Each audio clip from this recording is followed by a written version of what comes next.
Hey, everybody. Good afternoon. I'm Ann Vandersteel. Wow, the gremlins continue to battle me on my computer. I think I'm going to have to do a rebuild here. Sorry about that. Folks, President Trump, if you're not paying attention, is meeting with President Putin right now in Alaska. And I put a little video out the other day.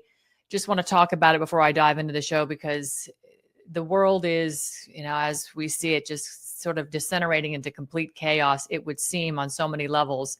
And while he is trying to keep a steady arm here and a steady hand, there's a lot of forces that are working against each and every one of us. And I think right now is the time we need to stay steady. General Flynn put a message out to a few of us last night telling us, stay steady. The next couple of days are going to be incredibly historically significant.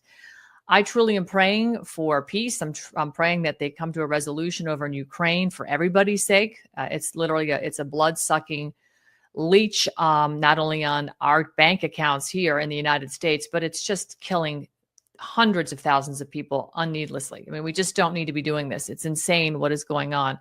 There's so many agendas that have nothing to do with the betterment of humanity. So I think this is a time for deep spiritual, introspection on how we can be better stewards to ourselves, to our family, to our planet. But most importantly, what can we do in order to help govern ourselves so that we can take our country back from the demons in DC. And frankly, we're living in a time right now when truth isn't just inconvenient, it becomes criminal. I mean, look at how many people got locked up for J6. How many people have been locked up for telling the truth? And you know what? Those powers that be aren't content just to spin a narrative anymore. They want to own it. They want to enforce it. And they want to punish those of us who continue to defy it. But you know what? This is our lucky day. Sometimes, and just sometimes, the truth wins. And this afternoon, we're going to bring you a couple of folks that have some significant victories. My first guest is someone I've known for several years now. She's been out in the movement. She is a real truth teller, very hardcore investigative journalist. She's known as the B lady in some aspects and in some circles, Miriam Hanane. She has spent years pulling apart one of the most weaponized narratives of our time. Who remembers George Floyd? Remember that big George Floyd incident? I can't breathe. I can't breathe. Well, she has been documenting over the years what really happened. And she did this in a groundbreaking book that she put out and a film. So we're going to dive into that and we're going to get a lot of questions answered. She has got some breaking news information with respect to Derek Chauvin, who was that police officer that was villainized for having his knee, what appeared to be on George Floyd's neck. And, of course, the media turned it into he strangled George Floyd. I'm just saying, if someone's choking you out, you're not going to get a sound out. So the fact he could utter the words, I can't breathe, to me was always sort of like, what? How can he not breathe if he's able to speak? But okay, I digress. In the second half of the show, we're going to turn to Dr. Michael Kirkmore. He goes by Kirkmore. He's a man that the federal government tried to destroy for respecting patient choice during COVID. Remember that? The mandates, you had to take the shots, you had to mask up 6 feet apart. Well, all this went on and he was vilified, villainized, and he was facing serious jail time until U.S. Attorney General Pam Bondi stepped in mid-trial and said it ends today. A lot of questions around why that happened the way it did. And we're going to ask those questions of Dr. Moore. But these stories that you're going to hear today they're not just stories that are about, resistance. These are stories of courage, what I would call perseverance, what I would call proof that if you want to stand up and stand for truth on your ground, we actually can change the outcome. So buckle up. You're entering the war zone. Steel News starts now. I'm going to play you a quick segment here directly from a teaser from Miriam's movie. And I believe that, if this is a content warning, so I'm going to take it seriously. If you are concerned about children, now would be the time to remove them because perhaps it might be too disturbing. But this is coming directly out of her movie where she basically dives into George Floyd, and then we'll bring on Miriam.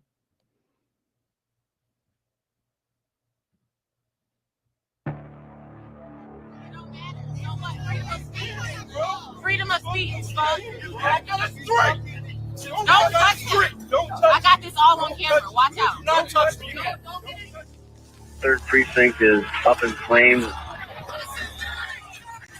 We begin with breaking news in South Minneapolis. Caught on tape, a black man pinned to the ground, later dying after a white officer kneeled on his neck. It started with a report of a forgery in progress and ended with Floyd's death. The situation has become volatile at the 3rd Police Precinct tonight. As police officers and protesters clash over a man's death. Miles from Minneapolis, anger, frustration pouring into the streets of America. I can't breathe. It all stems from this video.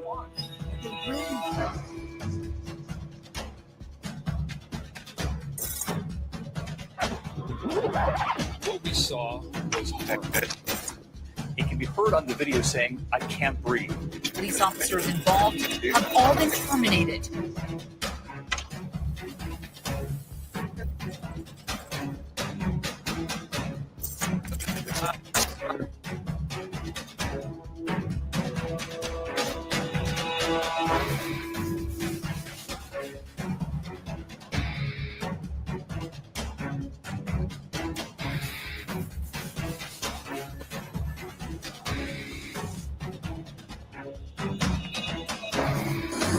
It's in your hands. You can ask Mr. Adams about me. Man, I'm scared as fuck, man. You mess up breathing, don't go up on me. I can't choke. I can't breathe, longer.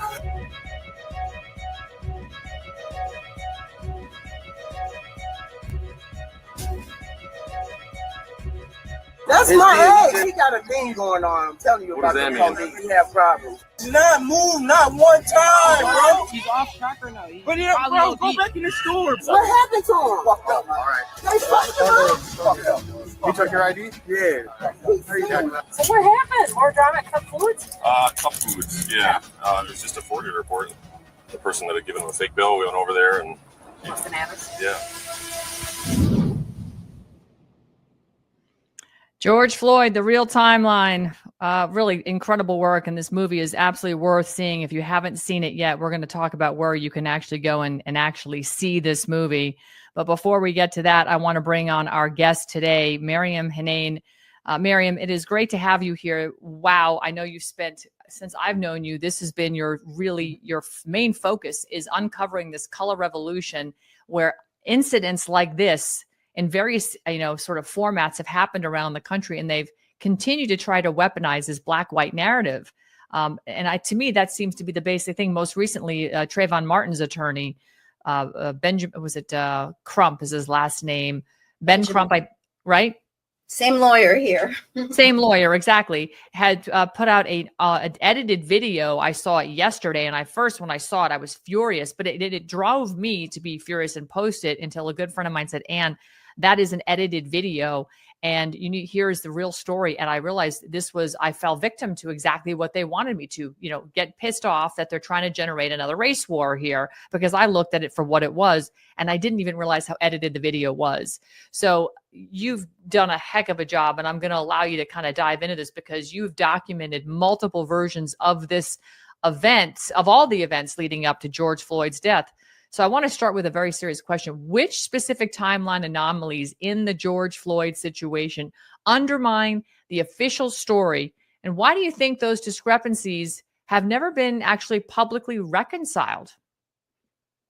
Thank you. Thank you for having me. It's been a while, and this has been a 5-year endeavor. So I want to just make the distinction that the movie, which is only an hour, I purchased all the footage with my own funds to lay it out, and it's edited with Sean Hibbler. And the book, which I have here, I realize it's for the future records, that it's arguably the most information on a psychological operation on planet Earth, and that it's for the future records, given that we've witnessed the Ministry of Truth working in real time. Unfortunately, people have George Floyd fatigue, but if they read the book as a deep state whodunit thriller, and it's about all the characters, including Benjamin Crump, and what was really going on. So they use race to divide the people, but the title is a multi-layered psyop exposed. So on another hand, it was literally used to get more jabs into the arms of the #1 vaccine hesitant community, Black people. Let's not forget that I Can't Breathe was the same rant that was during Eric Garner, also represented by Benjamin Crump, and that they were chanting "I can't breathe" as we were being muzzled under face diapers, and that's not an accident.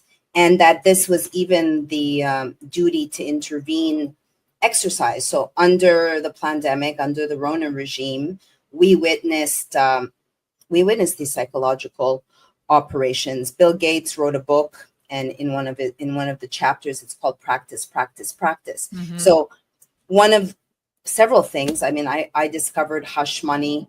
I discovered that George was an amalgamation of 3 different people put together. That Derek Chauvin, who was known as the warlord of Precinct 3, trained at the School of Assassins. And in truth, these are pawns that are used and disposed of. And we can get to that as far as the state of Derek Chauvin. But we were also pawns because we witnessed the country being burnt down, $2 billion of damage. And no one really discussed the fake money, the counterfeit issue. No one discussed the fake fentanyl, the fentanyl that's devastating Americans across the nation. So in your research, did the forensic evidence and the autopsy evidence, and we all remember the coffin looked incredibly small. When you were looking at this forensic evidence and the autopsy evidence, did it line up with what we were told in the press? What was missing, or was something intentionally left out? Well, I want to say I was in the jungle with Zach Voorhees, the Google whistleblower, and this started because Zach was like, "Mimi, can you choke me?" And I said, "What?" And so I told him, he said I was doing the George Floyd challenge, and I was literally the first in the nation. I was in Costa Rica, but I called the medical examiner, and they told me it would take weeks and weeks and weeks, only to find out the next day that CNN put out some preliminary report, and that's when it started sowing discord. And so one, if I were to say, you remember we had to bury our loved ones via Zoom, and George Perry Floyd got not 1, but 4 funerals. So if I were to ask you, who organized those funerals, what would you say? If you were to take a guess. Oh, I would say the left, to try and make this as big a media circus as possible. I dare say his family could afford to have 4 different funerals for George Floyd. Heck, they were using counterfeit money. Yeah, it was a government PR firm that helped, with the help of Al Sharpton, that they dusted off for this event. And I did a Freedom of Information Act on the death certificate. And I saw a little ACME 42 code. And when I looked it up, it's a multifactorial drug overdose. And so, but yet it was billed as Derek Chauvin who choked him, even though Derek and George worked at the same club. So it is very multi-layered. And I believe this again. Yeah. Let's break down the players. Let's pull all the key players into this format right now, and let's show the linkage, because again, this is truly like a whodunit crime scene novel. It is. I know you said you opened up, the nation has George Floyd fatigue. So let's set aside that. Yeah, we all know the color revolutions are happening in real time right now, and they're going to continue to use this playbook: wash, rinse, repeat. But I think that people need to understand where the money's coming from. Was there any USAID money that funded some of these organizations that may have paid for some of this funeral expense or what have you? Who the key players are, and what is the overlap? Because Derek and George did have overlap, and that's very critical. And that, of course, was completely ignored by the mainstream media. Yeah, I in fact, on 2 occasions, I posted on Craigslist anyone that had any information of them working together, and it was flagged and removed within 30 minutes. By the grace of God, I met someone in Florida, one that had taken evidence of Precinct 3 and Precinct 4, which is where they keep information on informants. And they, on Snapchat, deleted all his footage and spooked him out. I met someone that had seen Derek and George work together. So when you look at who is Maya Santamaria and her influence, and the building in which was burned down, which she conveniently sold beforehand. And Catherine Austin Fitts said this is not a riot pattern; it's a a real estate investment opportunity, but also a lot of the shenanigans involving the Mexican cartel and whether there's drug government complicity took place on Lake Street. So I have a chapter called Ozarks on COVID-19. So if you have a lockdown, you are not able to clean your money anymore because some of these supposed legitimate operations are shut down. So better to burn everything, and when that part, when he says, I'm scared AF, when I stop breathing, it's going to go off on me, man. And to find out that the year prior that George Floyd got arrested and did a lot of the shenanigans, that if it was said, like, just say, I can't breathe, and we're going to immortalize you and make you Rodney 2.0. Because based on a hunch, I wondered whether there was a drug corridor between Houston or Texas and Minneapolis, and people don't know that George Floyd was a truck driver. And that when he got jailed for 5 years of robbery, that perhaps he was an informant. And a lot of times informants can be unwitting and not know. Now, if anyone cared about anyone's Black life, Maurice Lester Hall, who was with George Floyd that day, they initially told him he was going to be a key witness. And then they brought up they imprisoned him for 15 years for a 2018 pimping charge. And nobody cares about his Black life. And so if you have the receipts to show, and then let's look at Derek. All right, Derek graduated as not a cop, but a cook from the Dakota Technical College. And in a lot of these psychological operations, I have one of the chapters is like 6 characteristics to identify a psychological operation. A lot of times they find the training. So there was a training that was scheduled that Derek was supposed to be participating on, some police training, driving training, and it was canceled. It was slated for May 29th, which is the day that Derek got arrested in record speed. And he was on there. And then two of the lieutenants who ended up testifying against him were also supposed to be. So the Dakota Technical College is where Derek graduated. Of course, when I reached out, nobody returned my phone calls to find out what was the nature of this training. So then I looked to see who's funding it. And it was like the usual suspects of Planned Parenthood and Eco Health Alliance. So it's a lot of these are fronts. And let's not forget that year they did collect a lot of COVID money, and they definitely wanted mail-in voting, and they misappropriated it. I mean, in a lot of cases, we know all the rackets, even with the PCR test, all rackets occurred. So those are the 2 main players. 3, the officers, Alexander Kang, who's Black, is out, and Thomas Lane is out.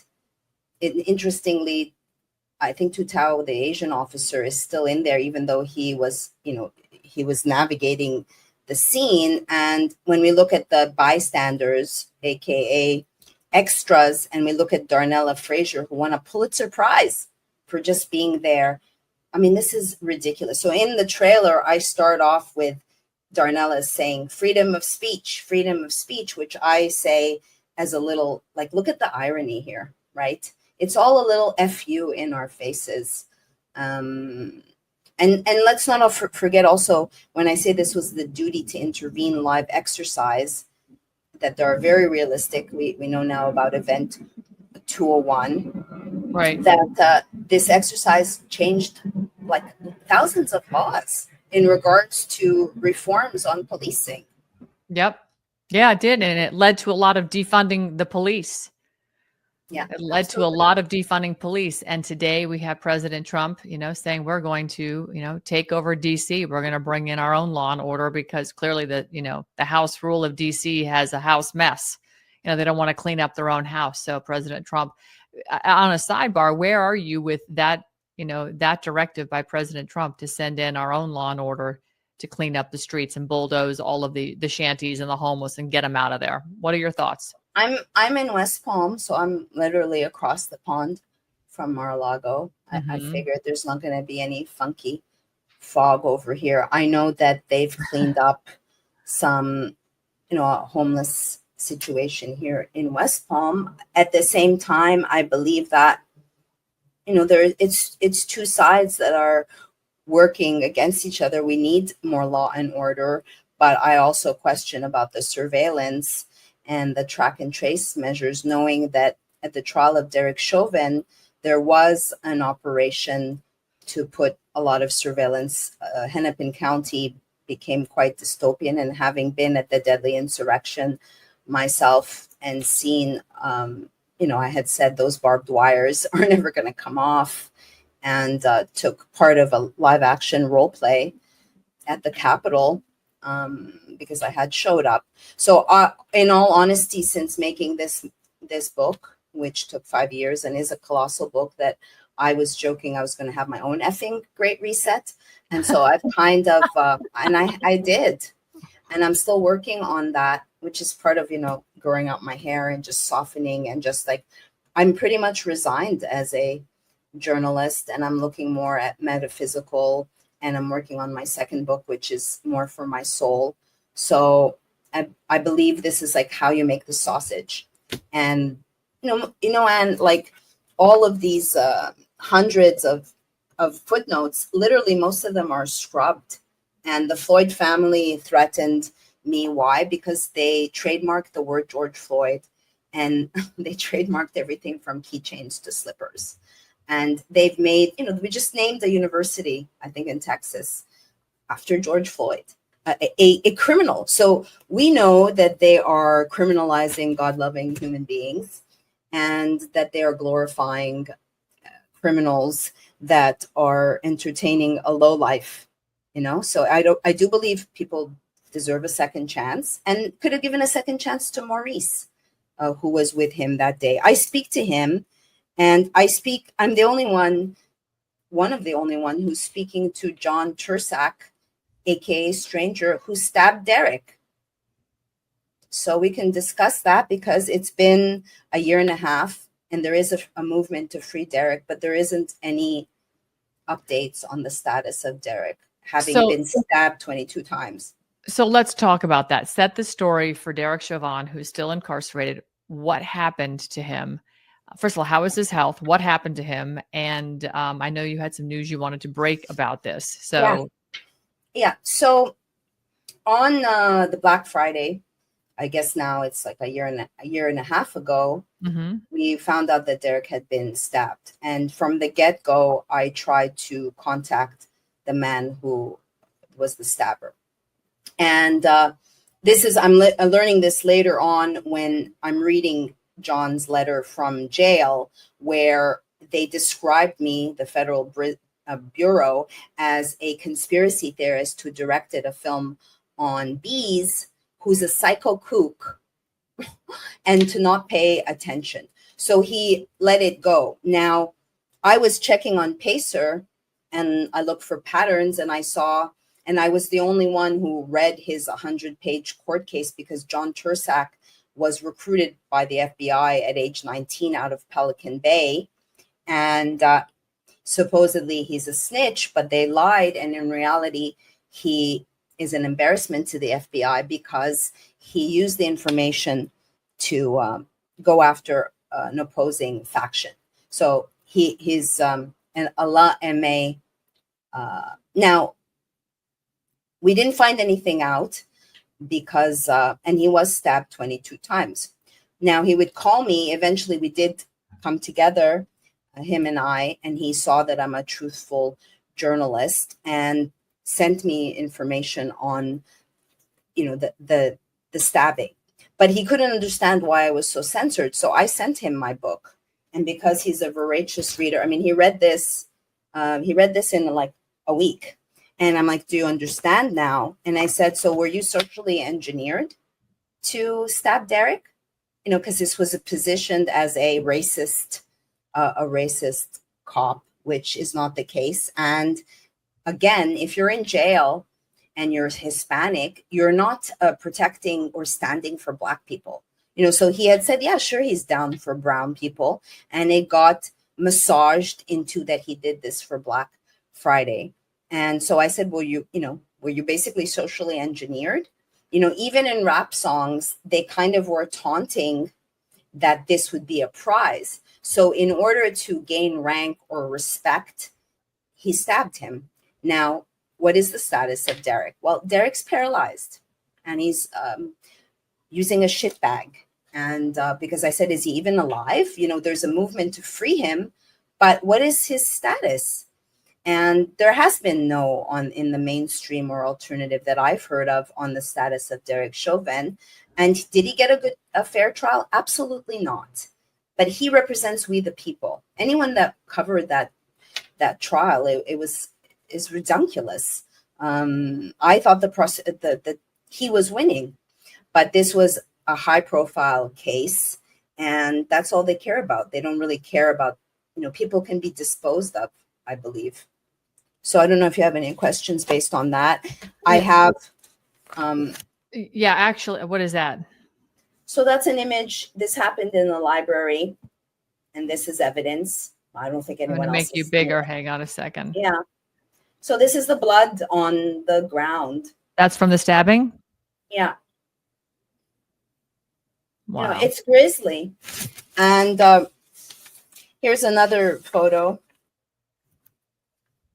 that John sent me this. Why isn't the media the irony? And his lung was punctured, and that when he was in the hospital, he said, I can't breathe.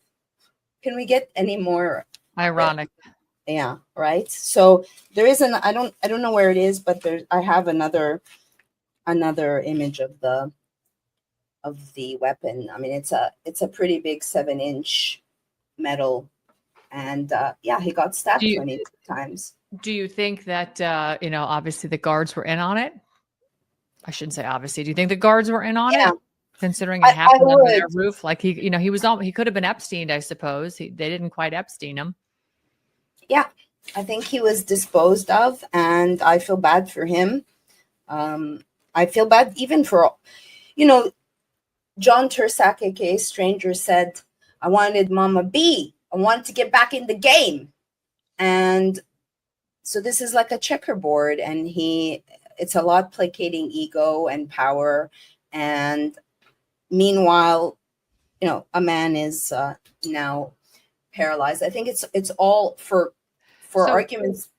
I'll just say this, that they could have told George, who was getting high on his own supply, that they would immortalize him, and that they also used him, because I don't know what the line is. I'm scared AF. When I stop breathing, it's going to go off on me, man. What do you think that means? He knew he was going to be snuffed out? Yeah, I believe that he thought he was going to be like Sleeping Beauty, and that he was going to wake up. And I want to say that the toxicology, the NMS labs, initially when I called in 2020, they were forthright, and they told me to call back. Medical examiner Andrew Baker has to call and has to say, look for these things. Mm-hmm. They admitted in the federal trial of the 3 officers, there could be something else in the blood or another way, but if you don't ask to look for it, and then the Mickey Mouse autopsies that occurred afterwards, because they dusted off also Michael Baden, Hollywood forensic associated with Epstein and OJ, with a black sidekick for optics, but they didn't look at any toxicology, and they didn't even cut into the body. And we know that medical examiner Andrew Baker almost lost his job, and he was intimidated by another medical examiner. And so we know that there was a lot of fuss about the truth regarding the autopsy. Absolutely incredible. When I look at the confluence of events, as we have now gone through, I would say 8 years of high impact education about what we're really dealing with, right? We're dealing with an entity, if you will, a blob that consists of international bankers. It consists of the intelligence communities. It consists of corrupt governments worldwide but more like the NATO, WEF, Western civilization governments that are working together, creating their own, boogeymen, and they're pointing the finger at other countries like Russia, which President Trump is meeting with today. BRICS has now been basically separated from us. There is a battle going on. And America, Mel K's always said, is standing in the way of the New World Order, consuming the entire globe. We're the one sort of pivot, the linchpin, the cog in the wheel. And I believe mostly because we're freedom-loving, people, although I start to really question how many people still value that. But we have our Second Amendment. I don't think they have a beat on just how many people might go off if they decided to really try and take us. And I think we're going to find out here shortly unless something dramatic doesn't happen, because we're divided. We're in an information civil war. And all of these incidents, these color revolutions that our own intelligence community, the CIA, working with MI6, working with Mossad, and working with, I would say, the 12 Eyes, all the different other agencies around the world, they perfected these color revolutions. We now know that, Smartmatic was helping steal elections in 72 countries. And our own CIA was working with MI6 and their mafia out of Venezuela, which is the government, to do this. It's all to betterment. It's all for the betterment of the New World Order. And this example was really something to just completely continue to be another match on a pile of gasoline to just blow up our country. And I'm exhausted of trying to finally, continue to help people understand what's really going on so that we can kind of, put a lid and bring it back down to a simmer, because it's like constantly boiling over. We're constantly boiling over. So I guess from looking at it long range, down range, how does this story end? I mean, George Floyd, Derek Chauvin, other bad actors, good actors. This is sort of like NPCs that are also in this George Floyd story. Yeah. It's a wash, rinse, repeat. Yeah, playbook, it is. right? And, a guy died. Another guy almost died. And, where are we as a country right now? Well, I believe that if people want to know how you make the sausage and can understand the playbook, and let's not forget the real agenda, the transhumanist agenda of track and trace up the wazoo, and the what I call the nanoforming of the planet. And, and it became obvious to me that this bioweapon that attacked the heart is an amazing organ. And I'm seeing in our everyday lives a disconnection to our humanity. I think we're the last of the Mohicans, that there is a new species being spawned before our very eyes. And so what is important, I think, going within, valuing family, valuing love, of course, valuing health, and taking responsibility in our own lives and looking at our shadows, which might seem, woo-woo. But in truth, it's like, my father is a Christian who disowned his beautiful, courageous daughter, and who worked for Pfizer, worked for Procter & Gamble, worked for IBM, which is Tavistock, worked for Johnson & Johnson. But yet, because of our ideologies, creating all this separation, rather than having real Christ consciousness, which is being in the heart and being forgiving. And now we're living in an epidemic of narcissists and not able to be say I'm sorry and take responsibility in our own lives of what's important. So I don't know how this ends. I know that we just had the JFK hearing in Congress weeks ago. It's been 50 how many decades? So who knows? So I know that this is for the future, and it's been messed with, meaning there was a lot of hurdles, and I hope that people will invest in the truth, 100% truth, and nothing but the truth. So I'm very grateful for anyone that gives me a voice, given that the censorship, it's not just a public figure. They're going after a lot of people, and I say they tailor their torture to the person. It's your own personalized algorithm. There's weaponization of customer service. If I get a American on the phone, I am so grateful, instead of being rerouted. Seriously, it's only going to get worse. It's dehumanization. It is dehumanization. I agree. And when I look at, I put a thread out on X today about MITRE. Lisa McGee, who is a brilliant researcher, has been digging into this AI Gordian knot, if you will. Yeah. And, it has been so, since Biden, Palantir has been very embedded in, it's expanding under this administration. So, Trump's opening salvo was to have Sam Altman and the Oracle, Larry Ellison, standing up there with him day one and talking about, new cancer fighting mRNA technology, which mRNA has killed lab rats. Then we turned ourselves into lab rats and injected 5.5 billion people. Bibi Netanyahu wrote a book bragging about how Israel was the control group in the experiment. Wow. I didn't know that. Yeah. He laughs about it, it's his whole, he's bragging about, and he loves Bourla, the CEO of Pfizer. So, you have to really ask yourself, like, what is good and what is bad? And I think it becomes very self-evident, right? Using your discernment. And we now have to be ever more cautious. And, Yes. There's so many pawns in this game. I've been used as a pawn in the game to send incorrect information. And then I had to go back and retract. But it is becoming ever more difficult to see it. And sometimes you just get caught up in your own emotions.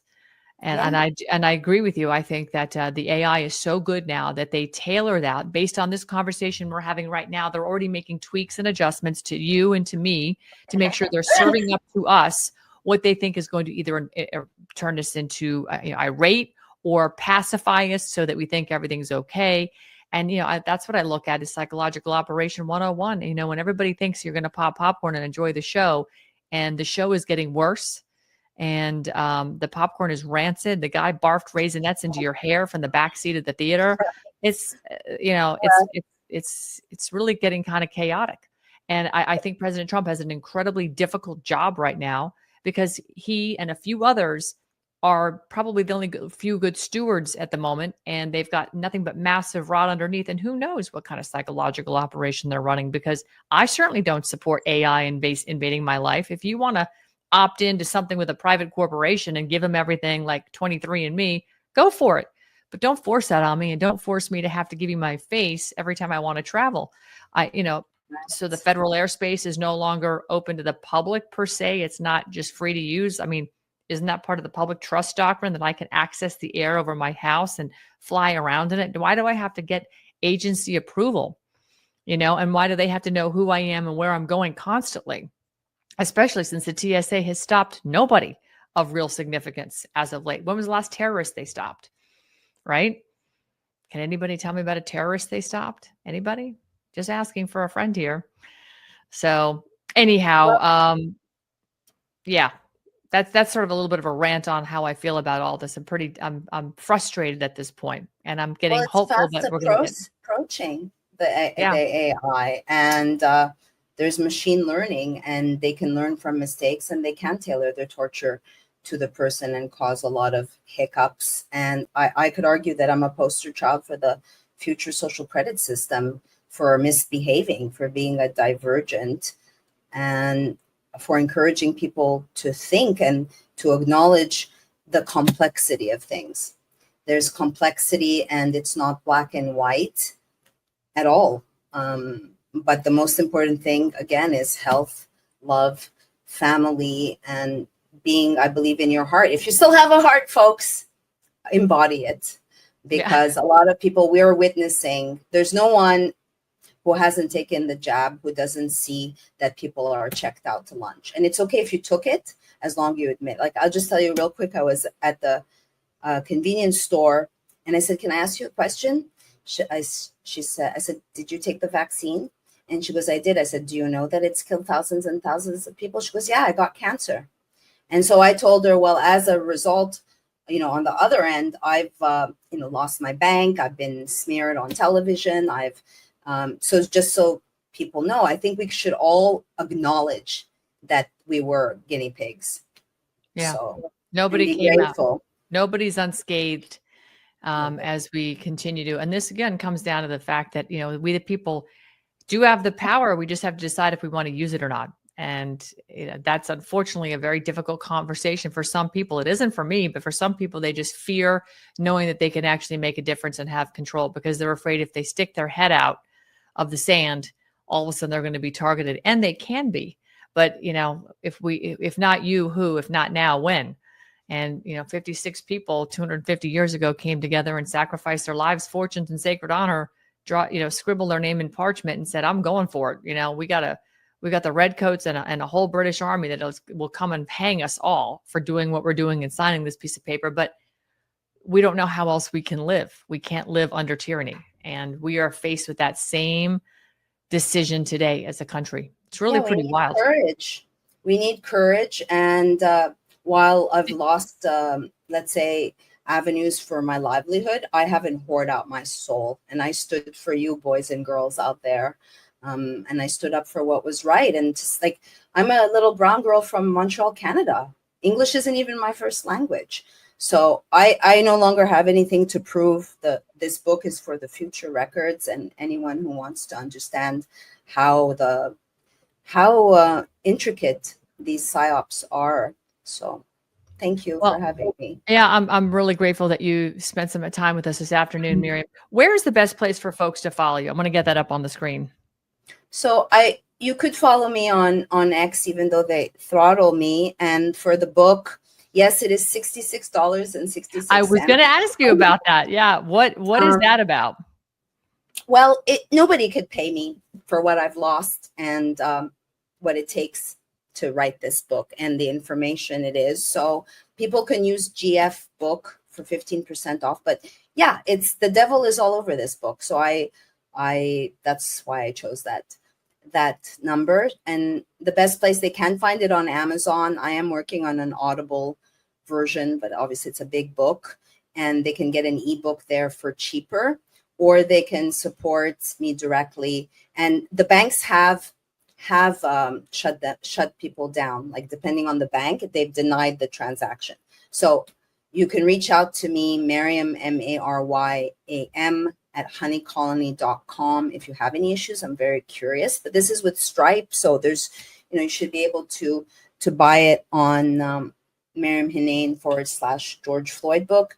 I'm on Rumble. I do a show Fridays at 3 Eastern. Today I'm having Carrie Cassidy to talk about AI and UFO. And I'm also writing mostly on my Substack, which is maryamhenein.substack.com. And I'm working on my second book, which is more about magical realism and twin flames and love and quantum entanglement and soul and reincarnation, nothing to do with politics or George Floyd. Well, that's really quite brave. I'm going to just put your Substack up here. Thank you. Thank you. You have a beautiful, the way you've laid out everything on your media is really quite beautiful. Your graphics are great. Do you do your graphics? I do my graphics. And, really folks, nice. even sharing, because they throttle me on Substack too, is a help. I'm grateful. I come from a place of gratitude. I write a lot about transhumanism. I just found out I didn't get the memo that Elon Musk trademarked the word telepathy. And so I'm covering a whole bunch of different things and going back to my roots as a functional medicine coach. Did he really trademark the word telepathy? Yeah. Mm-hmm. And telekinesis. So if you use those words, you have to pay him? That's a good point. That's a good point. I don't know, but it does link with the Neuralink. And as you know, Anne, that is our friend Charles Lieber. Charles Lieber. What is the deal with him? I haven't checked as of late. The last time I checked must have been, I don't know, maybe 8 months ago. And I saw that he was doing studies with China. And yeah, I saw that too. And of course, he got the sympathy, play with his quote cancer he had supposedly, which disappeared. Exactly. So that's really interesting. But I saw a piece with Dr. Brian Artis, and he was showing how nicotine and water applied to people who had, like the vaccines that had the nanotech in it, and they put them under a microscope so you could actually see the little nanotech transistors or whatever they are. When you applied nicotine and water to the vaccine, it actually dissolved, like poof, exploded the nanotech.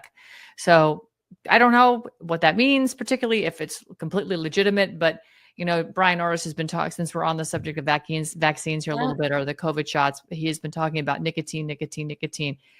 Obviously you want to work with a doctor, somebody who knows if you're nicotine naive, that you don't, Jane Ruby talks about this. You do not want to be taking nicotine without at least somebody sort of titrating you into it, because I think it would make you sick. I don't take nicotine. I chew Lucy, and I sell Lucy gum. It's the cleanest version. And I do. Do you notice the difference? Do you notice a difference? Well, in the beginning, I noticed the difference. Yeah. As far as brain, it's a nootropic, but also from the get-go, I smoke weed and I use organic tobacco. And from the get-go, I was like, is this going to help? Is this going to cause more damage to lungs if there's a virus? And my intuition said no. And we know now that, ironically, the smokers, and I'm not into mainstream because of all the additives. Like, I had a friend that worked at American Spirits that told me they put sugar. They also put sugar, and there's asbestos in the filters, but the actual nicotine is a medicinal plant, just like everything. It's been maligned. Right. Yeah, it wasn't the nicotine that was addictive. It was the additives in the cigarettes that were, and that was another psyop. I was thinking about that this morning. That was a giant psyop to go after the tobacco industry, to basically villainize nicotine. And they did that in the 80s. Vapes too, you remember in Fort Collins, there was a mysterious lung issue. They were using the vapes to experiment and spread crap near Fort Collins. And now there's propyl glycol in vapes are no bueno. Yeah. Oh no, they're horrible. They were the perfect sort of kettle the fish off the cigarettes. And when I think about this, it's they've really been planning for this moment for a long, long time. COVID was supposed to really usher in the Great Reset and get us completely distracted with our health, fear porn and all that, and of course inject us with this technology for transhumanism. Sort of get a 2 out of the entire thing. Well, 3 for really depopulation, the transition out of being fully human to transhuman, and then of course a distraction while they crash the financial system and put us on CBDCs.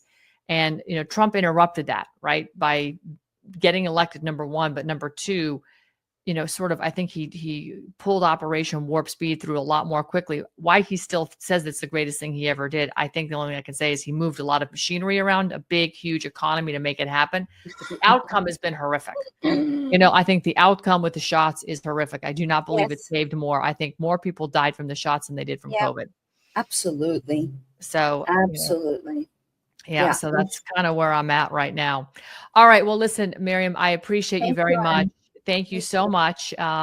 Folks, please support a journalist like this. She's the real deal. She's out there pounding the pavement. She's invested, I don't even know, untold amounts of money of her own to bring this movie and this book. I remember hearing about it for a long time, and I'm pleased to be able to at least provide my platform to try and help, get the word out, but more importantly, get people educated. If you missed the PSYOP, it's all in this book. Thank you. Thank you for having me, and God bless you and everyone else out there. Thank you so much. Bye. All right. Well, let's keep it moving. My next guest is Dr. Michael Kirk-Moore. He's a Utah physician thrust into the spotlight during the COVID years and at the center of a very high-profile federal case over vaccination cards. This afternoon, we're going to cut through all the nonsense and the headlines, and we're going to get his firsthand account, what really happened, why he took the stand he did, and what this means for medical ethics, informed consent, and government overreach. We're going to just hit a couple of our sponsors really quickly because we've got to at least keep this podcast going. And I always like to start off with a little bit of Breitbart because it gets me fired up. All the people that have gone out there against the mainstream media and said, you're going to call us racist, you're going to call us potential Timothy McVeighs, fuck you. War.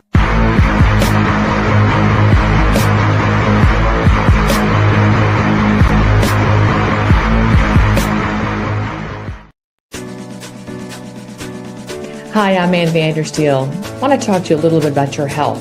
Part of my daily routine is to get up in the morning and get a little exercise on. If I have time for a mile or 7, doesn't matter. I get out the door every single day. It's important to get my body moving and get that oxygen flowing through my brain. What is also equally important is what I put in my body after I exercise. I rely on VandersteelHealth.com, where I have a delicious selection of superfoods and other supplements.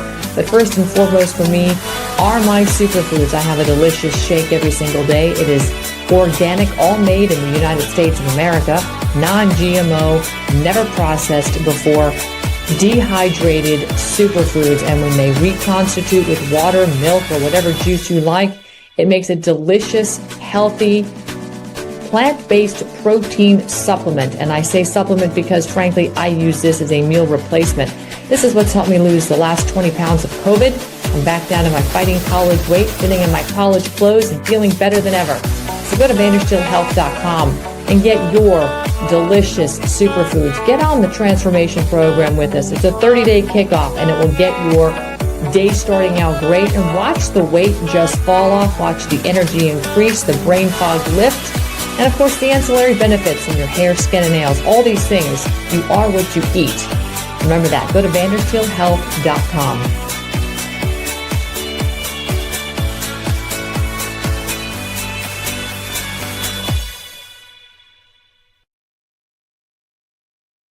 We have the greatest military, the strongest military, stronger than any. Nobody's even close. We have the best weapons in the world, but we don't want to use them. If you threaten America or our partners, however, then you'll be faced with overwhelming strength and devastating force. We have things that you don't even know about, you don't hear about, and if you did, you say, wow. Well, joining me now, somebody who has seen the other side of wow. Dr. Kirk Moore, it is a pleasure to have you joining me here this afternoon, because you've actually come out the other side of a blender, frankly, the federal government, which is a giant ninja blender. When they suck you in, they usually chop you up and spit you back out, but you stood strong in the face of what I consider to be doing civic duty, basically what God would want you to do, saving lives. And you got punished for it quite heavily. But the punishment ended, and it ended in a way that I don't think anybody saw coming, which I think is really interesting. So welcome to Steel News. It's great to see you. I want to talk about your dismissal, because that is the most exciting part of this. But to sort of enlighten my audience that doesn't know, what did the government accuse you of, and what really was the reality of what frankly happened during those dreadful, dark, dumb period at times called COVID? Well, hi, Ann. Thanks for having me back. Yeah, look, the government accused me of fraud, conspiracy to commit fraud, counterfeiting, and then in January of this year added another charge of tampering with government evidence, which added the extra 20 years. Originally it was 15, and they just went after me hard. And I don't know if we talked about this the last time, but the process is the punishment here. They just, they kind of keep pushing, try to just completely ruin you. The truth is not what they're looking for. They're just looking to destroy people. I just pushed back. I wasn't going to plead anything. I wasn't going to tell them that I did anything wrong. And in the end, we got lucky. Pam Bondi found out about my case through all of the public outrage during the course of the trial. The viral videos that went out there with Ed Zoll and Matt Scow, Shannon Joy, my son's video was all over the place, 1.7 million views. Brings tears to my eyes, goosebumps, having your 17-year-old son out there talking about his dad and protecting his dad. It's supposed to be the other way around, right? Right. Yeah, we got lucky, and I went from, facing 35 years in jail when I left court on Friday afternoon, July 11th, to being in Pam Bondi's office and a handshake and a hug and thanking her, and, very emotional, very genuine, very down to earth meeting with her, 5 days later. It was a pretty surreal experience. So, look, this is the best outcome. This is, nobody could have predicted that was going to be the situation, considering, it's sort of like a lottery ticket that you reached at this point. I mean, look at what happened to try and just get the J6ers pardon.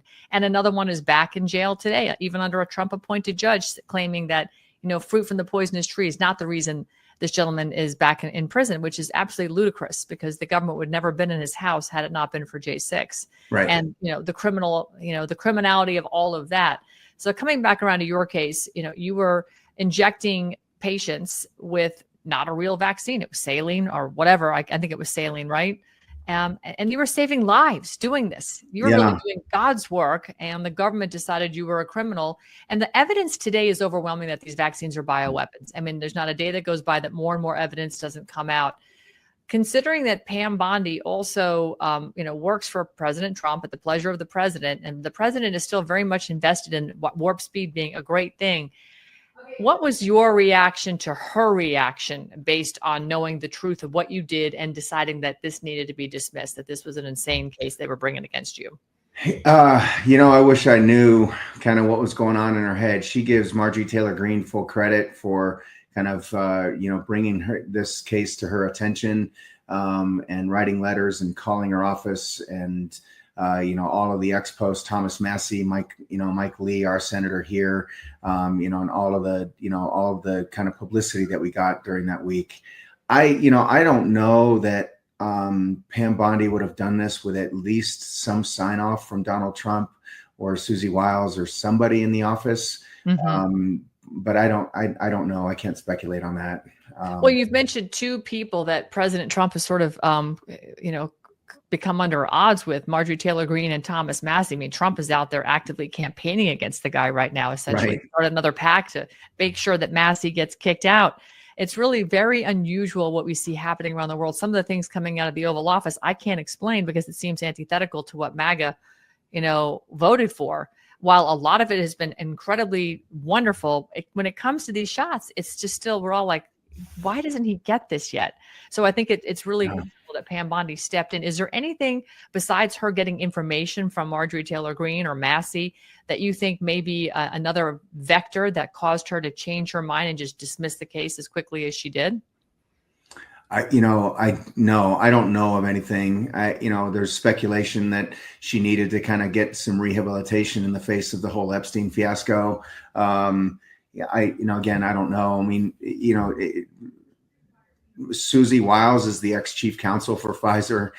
Donald Trump still thinks that this, Operation Warp Speed saves millions of lives, in spite of John Rich kind of telling him face to face that you get booed at your rallies when you talk about it because, these mRNA products are not safe and people know that they're not safe and they're killing people and killing family members. RFK is pulling back the plug on some of this mRNA technology. Jay Bhattacharya is saying that it is, it's not time, or the mRNA products have, I can't remember the phrase that he used, but basically the science isn't there to support their use. And so, but the mixed messages are there. Why aren't they off the market then? They take them off the market or they take them off the childhood vaccine schedule they take it off the childhood vaccine schedule, but for healthy kids. But then when they give you a description of what healthy kids are, it leaves out a huge portion of the population. So it still gives the doctors and everybody a chance to kind of still inject this in 6-month-old babies. And 3 injections by the time they're 9 months old. Women or pregnant women are supposed to be considered healthy, but then when you look at what's considered to be unhealthy state is pregnancy. So, you fall within both categories. So are they still getting it and the OBGYN still recommending it? I don't know. It's kind of, look, I say this all the time. RFK could end this without mentioning COVID, without mentioning vaccines, without mentioning anything. All he has to do is end the state of emergency. If he ends the state of emergency with a single line saying we are no longer in a state of emergency, it ends today, just the same wording that, Pam Bondi used in her tweet about me, the COVID vaccines will go away overnight. Why do you think he's not ending the state of emergency? Why is the PrEP Act, Title 50, why does that still, exist? Because when we look at what's happening with, the DOD and these shots and the countermeasures, as they're calling it, all the language look and feels, and I think substantiates it's truly a bioweapon that was deployed against us. But I don't think COVID was real. I think it was really the flu that just sort of repackaged. And I think the real bioweapon was these shots. And it's evidenced by, the outcome of the people who've been injured. I will say, honestly, I have, 4 family members that are very impacted from these shots. They didn't listen to me despite my begging and pleading. Just now, some of them are starting to come around to the alternative treatments that they could be taking to battle their turbo cancers they have, or their cardiovascular events, or what have you. So it's, we're all victims at this point, because I'm watching loved ones die, essentially. Look, I think Stephanie Speer, who is RFK's, chief of staff, has a lot of power. I think Susie Wiles, Donald Trump's chief of staff, has a lot of power. She's the ex-chief counsel for Pfizer. And so I just think there's a lot of conflict and a lot of conflicted people that are in there that are making these decisions. Susie Wiles is the second most popular person in the world right now. And probably screening some of the information that Donald Trump gets. But at this point, it's beyond the pale. There's 4,000 articles that have been published. 40,000 people have been reported of VAERS as having died directly as a result of the mRNA products. 1.7 million people with severe adverse events. And that's, and by a study that was done by Harvard back, 2010, 2012, said that that's only 1 to 10% of the actual number that's out there. So 40,000 deaths were somewhere between 4 million and 400,000 actual deaths in this country. Denny Rancourt, Ed Dowd have published that, there's 17 to 25 million people that have died as a direct result of these COVID vaccines, just by statistical analysis. So, by no means are these things safe and effective. They need to be taken off the market yesterday. And I'm not going to rest until I continue to work towards, medical freedom and getting people to have the choice to have these or not, and get these shots just taken off. The government star witness essentially was on the stand and said that the shots are safe and effective.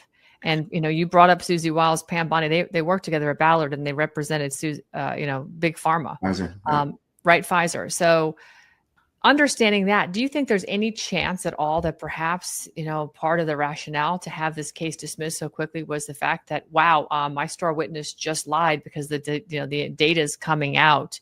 It's not just here in the US, it is worldwide. There's countries like Spain that's been even, far ahead of us in some of the research they've done.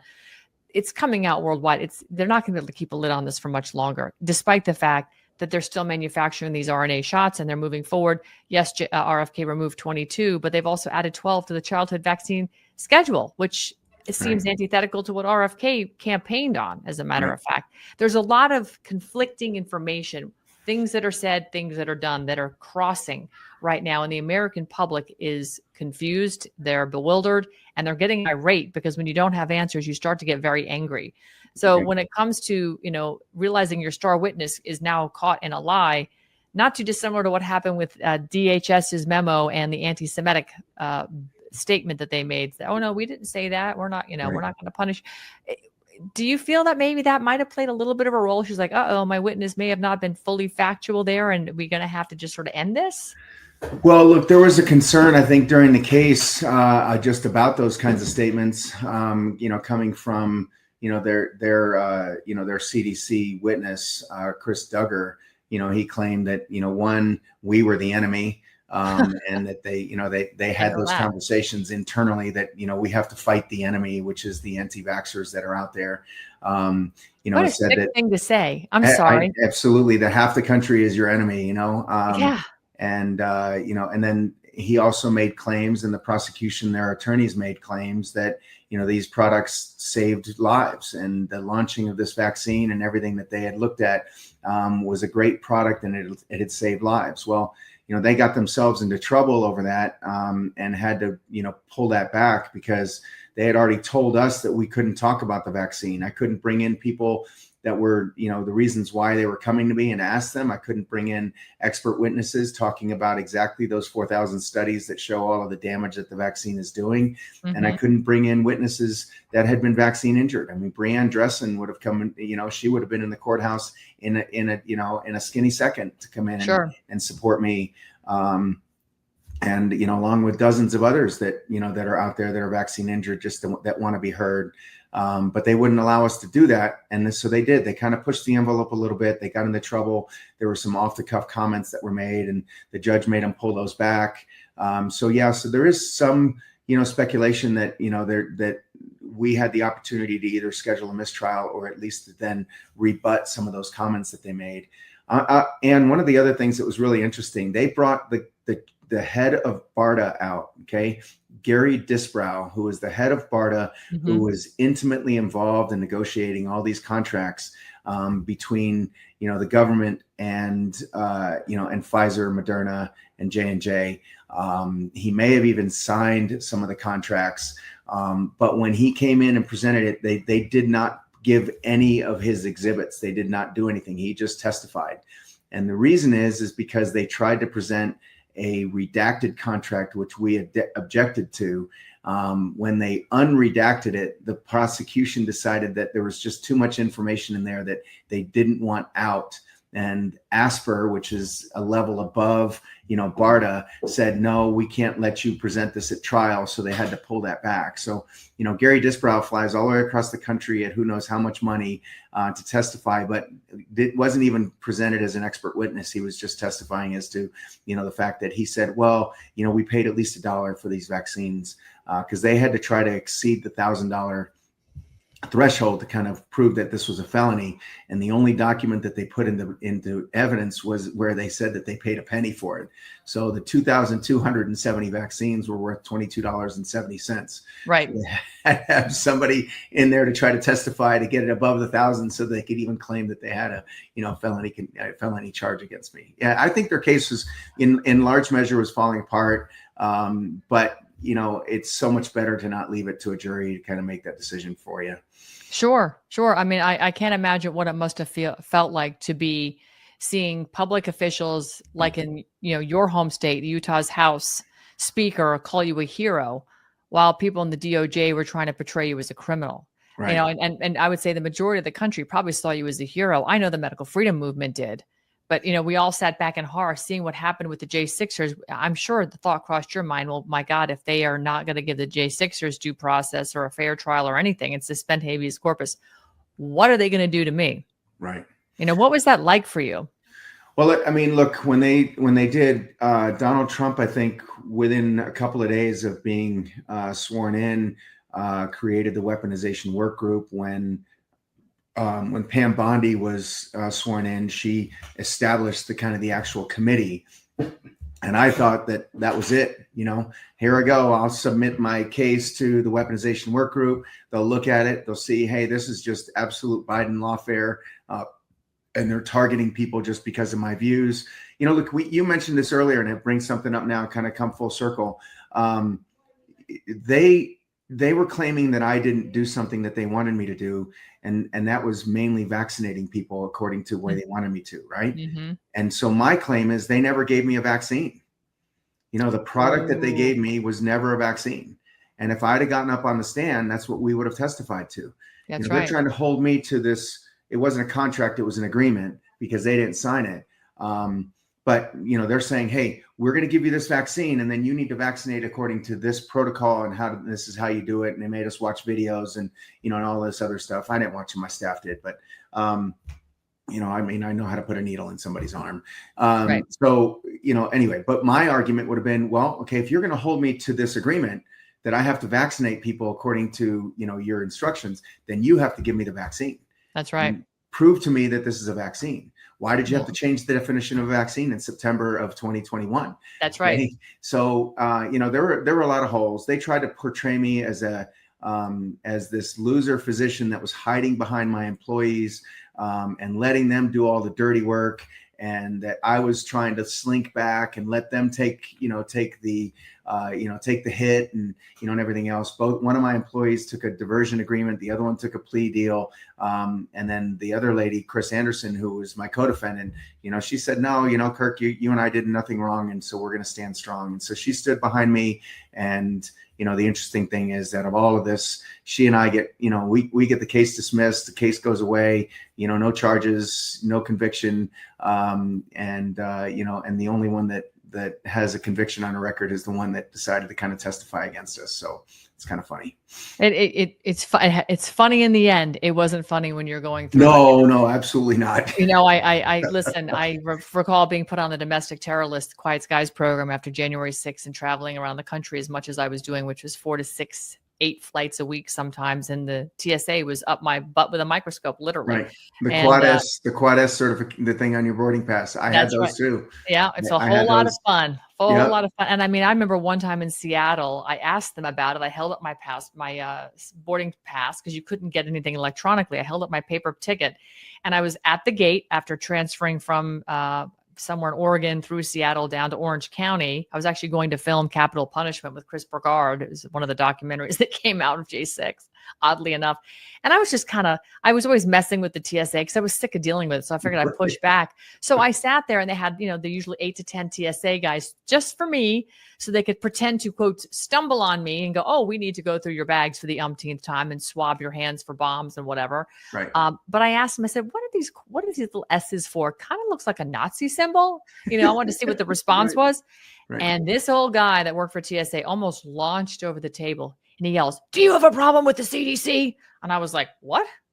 And that was the first time I thought to myself, CDC. Yeah, I thought to myself, maybe this isn't about J6. Maybe it's about the fact that I'm so outspoken against COVID, and I'm just one of the sacrificial lambs. They're going to, I don't know. I don't honestly know.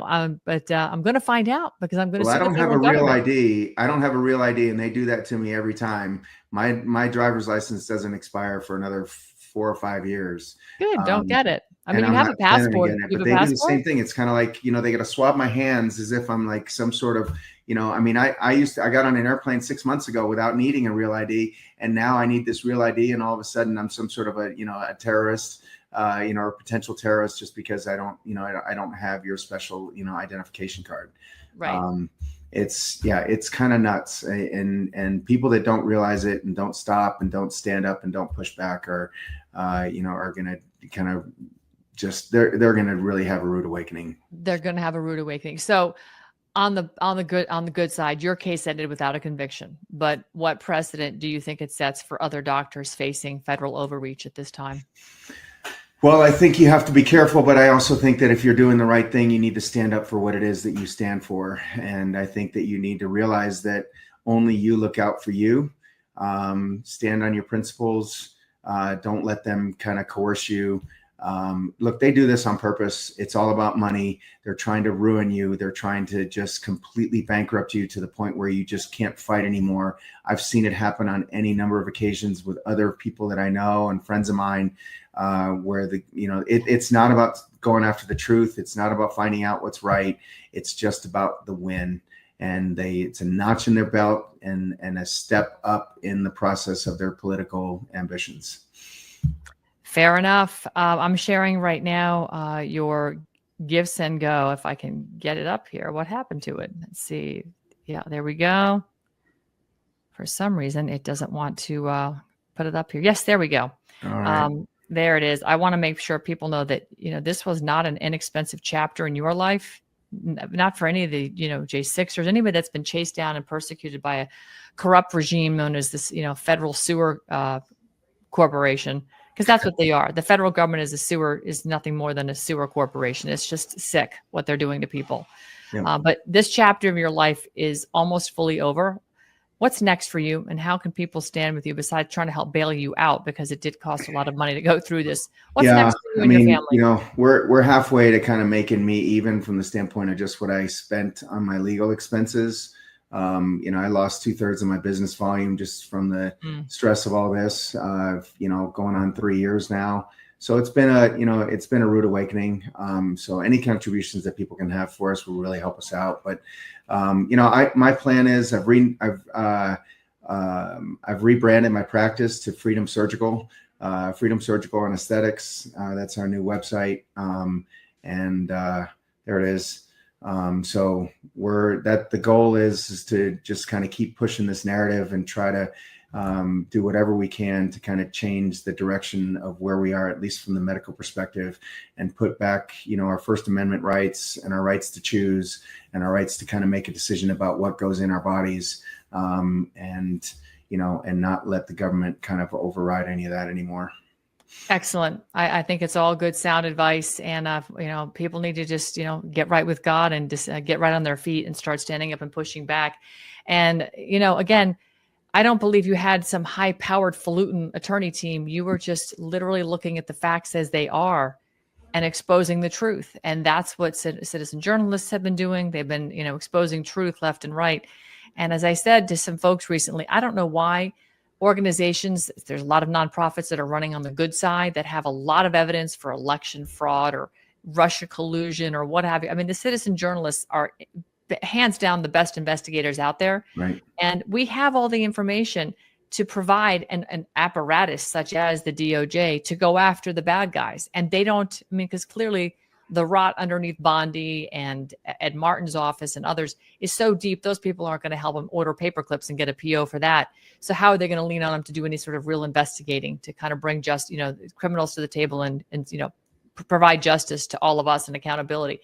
I think this is civic duty 101. This is where the people have to say, we're going to force ourselves into the situation, and they're going to, take our information. They're going to start to act on it. But the only way that happens is if we become incredibly loud and we stand in the light of truth, just as you have done. And you managed to harness the hearts and minds of this country. And it was so loud that some pretty significant people took notice and brought it to Bondi's attention. And you're right. She needed the win at that time because the Epstein stuff, I hate to say it's not going anywhere. They're still going to have to deal with that. Right. They're still going to have to deal with that. And Doctor, look, people get into there and get into DC, and I don't know what happens to them. It's a struggle for me. I can't see RFK kind of giving up on the last 25, 30 years of his life in terms of what he's been doing for, the vaccine injured and the vaccine technology and the science behind it and everything else. I know he's probably trying to do the best that he can. You asked the question earlier, why isn't he doing it? I just, I think he probably is still in a position where he believes he can make more of a difference by being where he's at and slowly peeling away and pulling the layers of the onion off one by one, as opposed to just going in there and throwing the onion in the garbage. So, I haven't lost faith in him. I really, truly believe that he's trying to do the best that he can. Jay Bhattacharya, I believe, is another guy who's also doing that. Marty McCurry, I still wonder about. But I think it's an uphill battle. I think once you get entrenched into the bureaucracy and that deep state that's just kind of running our government and running our world right now, it's just completely overwhelming. You saw Dan Bongino saying that, the stuff that he found out is, just kind of life altering to him. And I'm sure it is. There's so much corruption. There's so much deceit. And deception. We've been lied to for decades, centuries. And to try to kind of unwind all that's gonna, I just hope we keep the people in place to keep doing that. I almost wonder if that isn't a battle call for people to say, you know what, I'm just not going to comply with anything from the federal government anymore. I'm going to work at my local level. We're going to immunize ourselves. We started doing that here in Florida. Collier County led the battle with, they stood up a Bill of Rights sanctuary county ordinance, not just a resolution, but an ordinance that's basically told the federal government to pound sand, the WHO, the WEF, all of it, the UN. Goodbye. You don't get to make any rules that meddle in what we do here in Collier County. And I think that was beautiful. And that's really, all politics are local, which is why General Flynn has pounded that into all of our brains. Local action has a national impact. If we all operated at that local level, we would stitch together a beautiful blanket of freedom that'd be impenetrable by, corruption at the federal level. Right. Mayor's races, city council races, county council races, school board races, Utah Medical, the medical county, Utah Medical Association, not medical association, but the I can't remember the term, but the people that make decisions about whether we need to wear masks or not, and then, and all that. So addressing that and getting the right people on those, in those positions is kind of where we need to, make a difference. Completely agree. Well, Dr. Kirk Moore, you are a hero to millions and millions of people, not only here, but around the world. God bless you. I'm so happy that it all worked out in the end. What a hell of a journey to go on. But as they say, no pain, no gain, no pain. So something along those lines, you had to go through it, but you drug the hearts and minds of America with you, which is just a beautiful thing because it was a great education. And people need to know how the sausage is made. They need to understand it. If we're ever going to fix this, Exactly. this rotten, this rotten meal or whatever you want to call it that we're in the middle of right now, we got to know how the sausage is made. So thank you so much. Right. Appreciate Well, thanks you. for having me on. Okay, I appreciate it. All You right, got bye. it. Bye. All right, folks, thanks so much for sticking with me. It was a little longer than we expected today, but I think it was worthwhile information. That man is a hero. Miriam Hanane, is a hero, heroine, if you will, for bringing the truth out on the psychological operation that we have been enduring. George Floyd is just one of many psychological operations in this country, and it's ongoing. It is ongoing. Benjamin Crump, the attorney for Trayvon Martin, pumping up bad social media, trying to, just sort of spawn up more race wars and race riots and trying to get people all, hating each other. God made us all different colors and put us on different parts of the planet for a reason. And we're in his image. He didn't make us to be homogenized and look like a bunch of NPCs and force, weaponized human migration all over the world just so he could have us look and talk and sound like everybody else. Diversity is culture, and culture is divine. So to that point, I think we got to continue to fight for that. And I hope you guys have a great weekend. Enjoy yourselves. I'm going to be doing some more investigating back in North Carolina. Most likely next weekend I'll be up there because, as I've been telling you, I've been talking to sources on the ground, and the federal government continues their overreach. And the state of North Carolina has got some funky zoning laws or lack thereof that are allowing this corruption and land grab to take place and natural resource theft out from underneath North Carolinians that frankly should be compensated, not too dissimilarly to the Alaskans who are making money off the oil that's getting pumped out of that ground.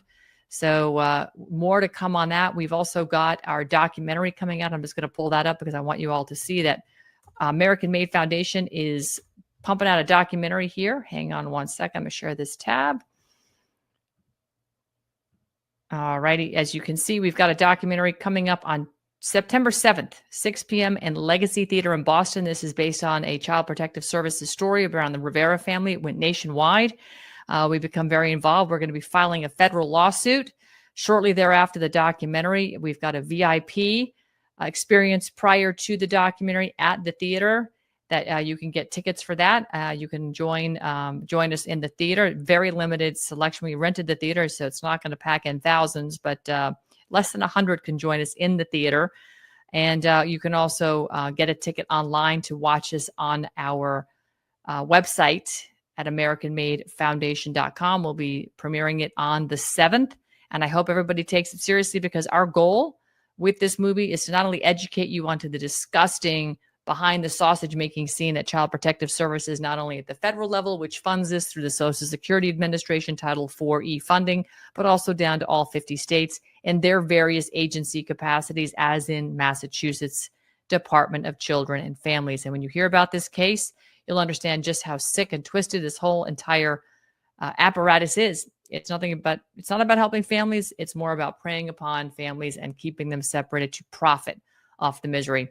So I hope you guys have a great rest of your day, and happy Friday to everybody. God bless, and good night, everybody. This election is filled with promises of tax cuts that will go nowhere. But don't let this excess noise blind you to what's really at stake, your retirement. As economic volatility continues to grow, few are talking about the consequence that could ripple through your retirement savings. Many wealthy investors have started preparing for the shockwave ahead. Have you? If you have $50,000 or more saved for retirement, click the link below or call 1-888-782-9064 and secure your free guide to gold IRAs from Augusta Precious Metals. Again, click the link below or call 1-888-782-9064.